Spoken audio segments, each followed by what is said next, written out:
See, do you remember that there was a little group of people, a mother and a father and their 3 daughters living out near where 2 Medicine and Badger Creek come together in what we now call eastern Montana. Do you remember that? Yeah.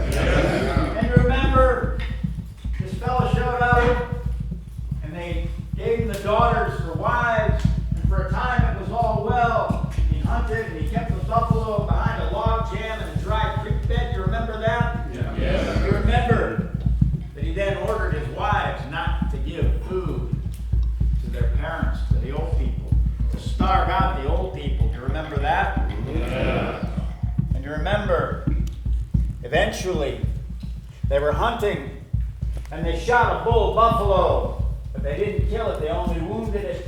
And so they had to track it across the prairie, and the old man, in tracking that buffalo, found a blood clot laying there on the prairie grass, and he pretended to trip and spill his arrows, and he secreted that blood clot into his quiver. Remember that? Yeah. You remember that he brought that blood clot home, and they poured it into the boiling water to cook it up. But as soon as that blood clot hit the boiling water, they heard the cries and screams of a baby as if it were being scalded. Do you remember that? Yeah. And they found a little boy in there, and they named him Kut-O-Yis, clot of blood. And they decided they would tell their son-in-law that the baby was a girl. Do you remember that? Oh, yeah.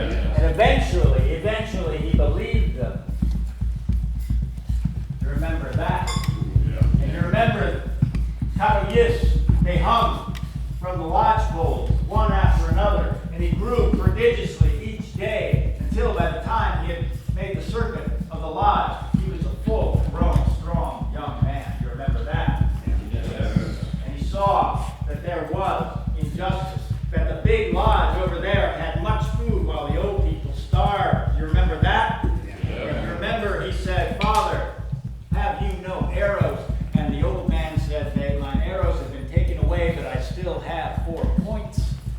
And Kut-O-Yis said, "Well, we'll go make arrows." And they did that, and the next day they went out and hunted. And the old man loosened the log jam, and a buffalo bull ran out, and Kut-O-Yis shot the bull and dropped it there. And just at that time, the son-in-law went over to the lodge, and he called in, "Old man, get up, we're going to go kill down at the log jam." And the old woman said, "Oh, he's already gone down." And the son-in-law flew into a rage. Do you remember that? Yes. And so the son-in-law headed off for the log jam. And when he got there, what he saw was the old man sitting next to the kill, eating a piece of kidney that Kut-O-Yis had given him to restore his strength. But he didn't see Kut-O-Yis because Kut-O-Yis was behind the carcass doing the butchering. And the son-in-law knocked an arrow, and he called out, "Old man, stand up and take a good look around, because this is the last thing you're ever going to see." And Kut-O-Yis whispered to the old man and told him what to say to answer back in kind. And the old man stood up and stood his ground, and he said, "No, you look around, because this sight is the last thing you're ever going to see." And with that, the son-in-law drew an arrow and shot it at the old man, but he missed. And the old man picked up the arrow and shot it back at him. He also missed. 4 times they exchanged shots. None of them hit him. But after that 4th shot, the old man whispered to Kut-O-Yis. He said, "I'm feeling afraid now." And so Kut-O-Yis jumped up from behind the carcass and he said, "Hey now," to the son-in-law, "I think you're being cruel to this old man." And the son-in-law, seeing a young, strong, fully armed warrior facing him, immediately put on a smile. And he said, Oh no, I'm good to the old man, but we're good friends, we're just playing around." And Kut-O-Yis said, "You lie." And with that, he drew an arrow and shot, and it struck the son-in-law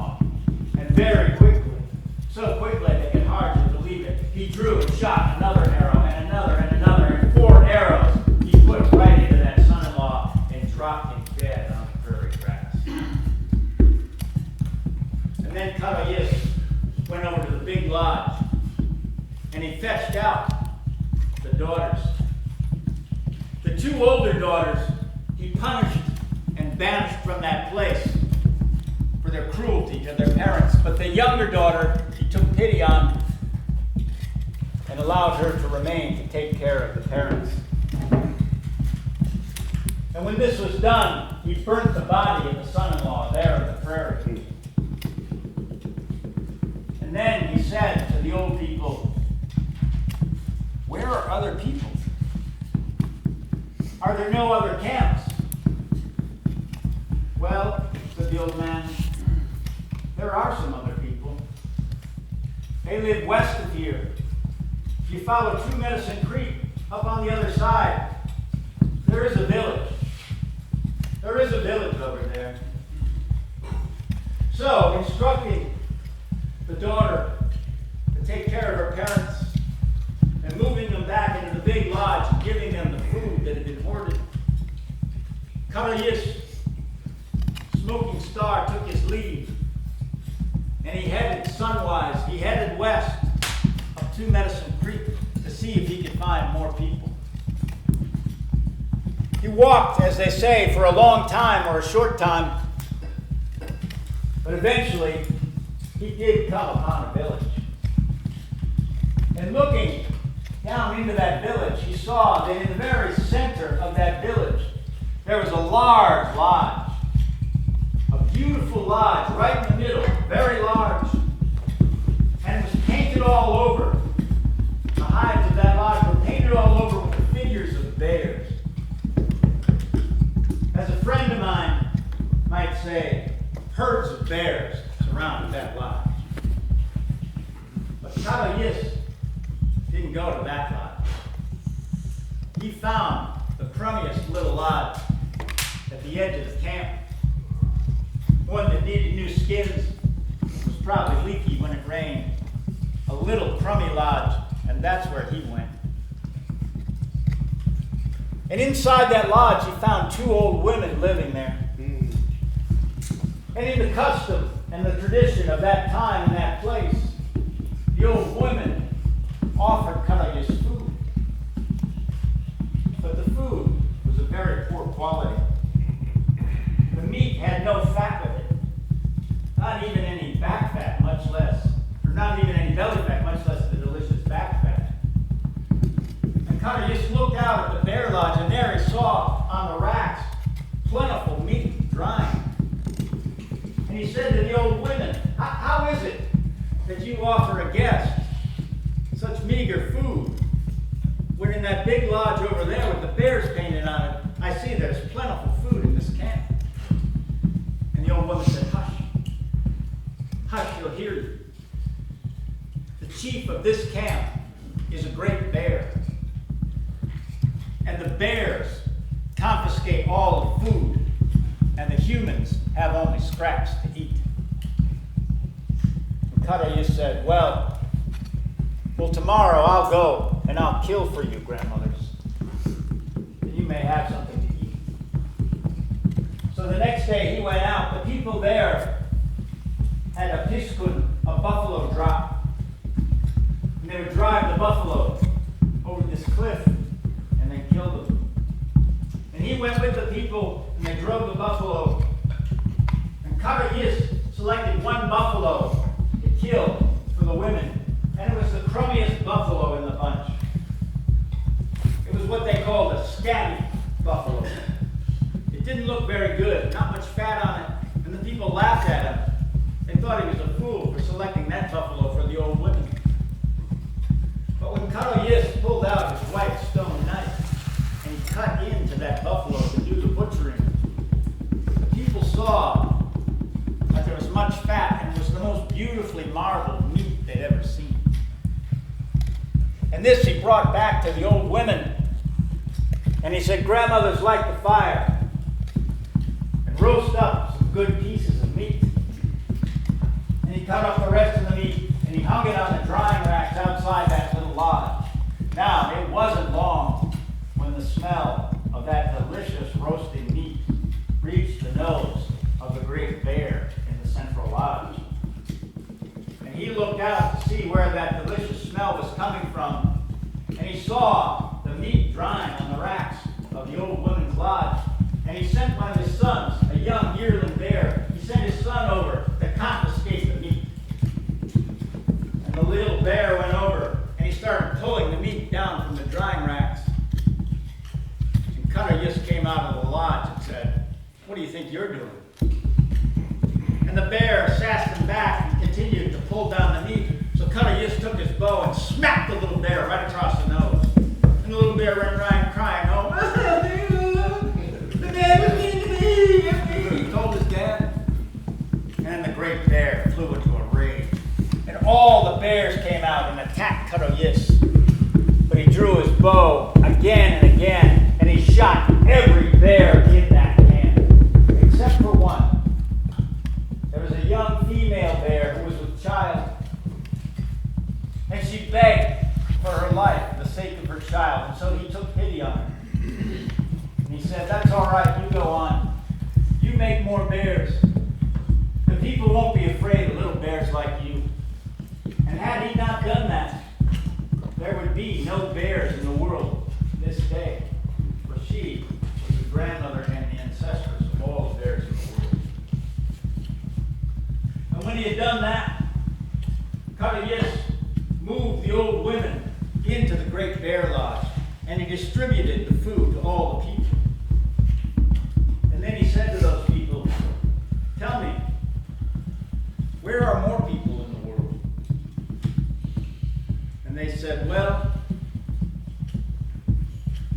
there are some more people. West of here someplace, down along the river, there is another village we've heard about." And so the next morning, Kut-O-Yis set out, moving sunwise, going to the west, along Two Medicine Creek.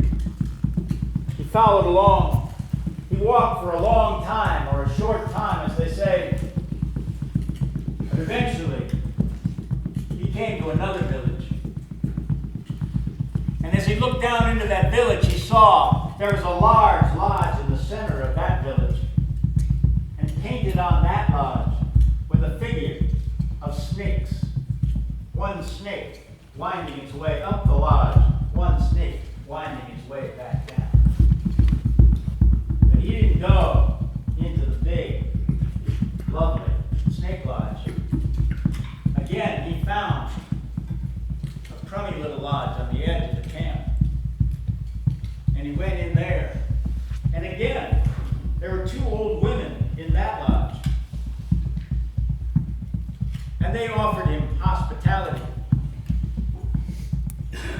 And Kut-O-Yis looked out the door of that lodge at the snake lodge, and he said, "Grandmothers, how is it that you live in such poverty here? When I see that snake lodge over there, there's plenty of meat drying outside." And the old women said, "Well, the chief of this camp is a great serpent, a great snake. He lives there, and he hoards the food for himself and for the snakes. And not only that, every once in a while, he demands a sacrifice of a young woman whom he strangles and swallows whole." And Kut-O-Yis wasted no more time. He walked right over and right in, uninvited, into the snake lodge. And when he got in there, he saw that a great serpent was there, coiled up, asleep, with a single horn coming out of his head. His head was in the lap of a young woman, maybe a young woman who he intended to kill and swallow. The young woman looked at Kut-O-Yis with pleading eyes that he should not make any sound to disturb the snake. But Kut-O-Yis just laughed. And he reached over. There was a pot cooking on the fire. It was berry soup. He took it, he finished it, and he flung the bowl rudely out the door of the lodge. Then he sat down, took out his pipe, and he had a little smoke. And when that was done, he pulled out his white stone knife, and he began to prick that sleeping snake. And wasn't long before that great serpent coiled himself up, woke up, reared up, and rattled at Kut-O-Yis. But Kut-O-Yis was too quick for him, and he lopped off the head of that serpent before he could strike. And then all the other snakes came out and attacked Kut-O-Yis. But he killed every single snake, except for one little female snake who was with child. He allowed her to slither under the skins of the lodge. And he said, "That's all right, you go on. The people won't be afraid of little snakes like you." And then again, he moved those old women into the great snake lodge in the center of the camp. He set up the grandmothers there in the center of the camp in the great snake lodge, and he distributed all the food to the people.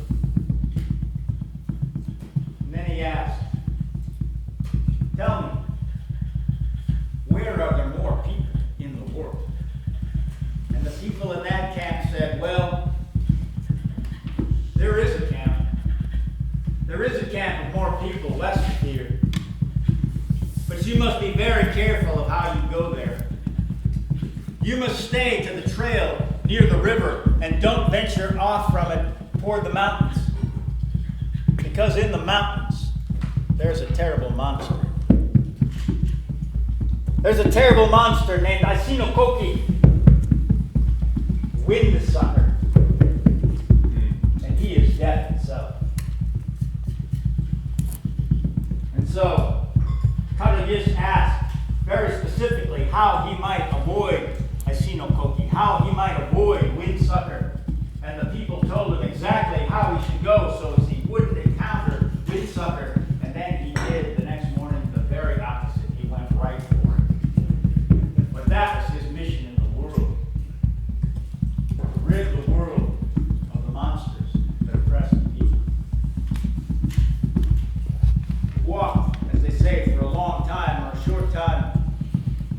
But eventually, he came upon the open maw of Windsucker. And he could see in that terrible maw piles of human bones, a row of broken skeletal remains. He walked right into the great maw of Windsucker, right over the bones of dead humans, and down the gullet of Windsucker.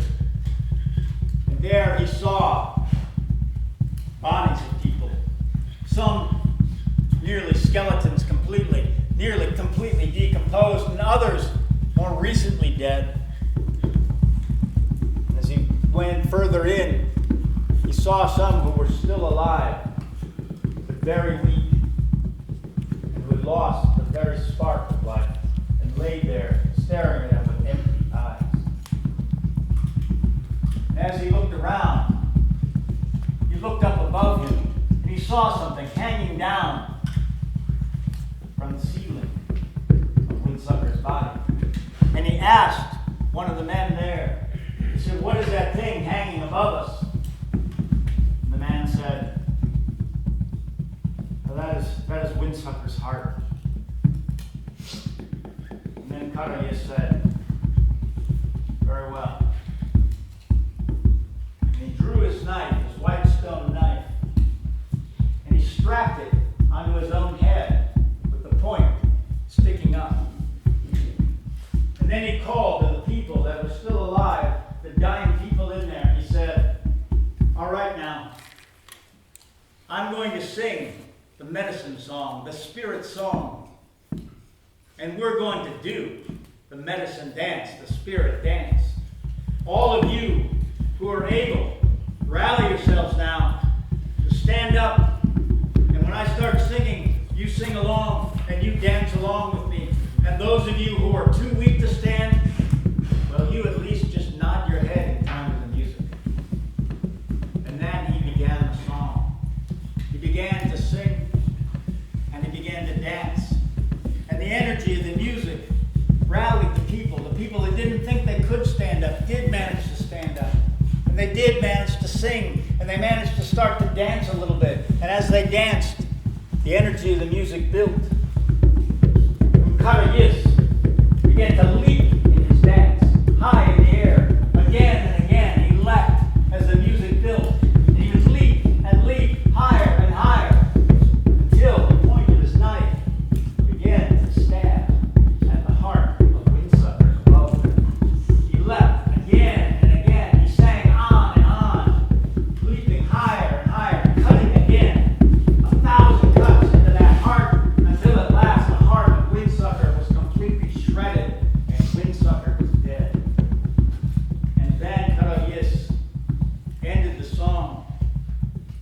he took his knife from his head, and he cut between the ribs of Windsucker and opened a doorway.